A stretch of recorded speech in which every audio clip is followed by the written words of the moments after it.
শাসক দলের কটাক্ষ, কখনো বা বিরোধীদের, কখনো বা ডিসিপিও সুপ্রিমো অনন্ত মহারাজকে। গতকাল রাতে এক দলীয় কর্মী সভায় সিতাই কেন্দ্রের তৃণমূল বিধায়ক জগদীশ চন্দ্র বর্মা বসুনিয়া তিনি সরাসরিভাবে আক্রমণ করেন অনন্ত মহারাজকে। আর তারপরেই তার প্রত্যুত্তরে অনন্ত মহারাজ জানান যে সামনে পঞ্চায়েত নির্বাচন, রাজনৈতিক ফায়দা তোলার চেষ্টা, এবং এর পাশাপাশি তিনি যেটা জানান যে তার বংশ সম্বন্ধে জগদীশ বসুনিয়া জানেন না, এবং তিনি যে সমস্ত কথাগুলো বলছেন সেগুলো এই এলাকার মানুষ সহ তাকে অপমান করা হচ্ছে।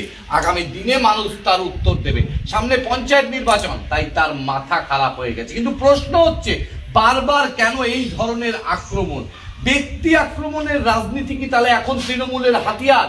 আর মাত্র হাতে গোনা কয়েকটা দিন, তারপরেই পঞ্চায়েত নির্বাচন। তার আগে কি জমি শক্ত করার লক্ষ্যেই বা মানুষকে ভুল বোঝানোর লক্ষ্যেই এই ধরনের বক্তব্য?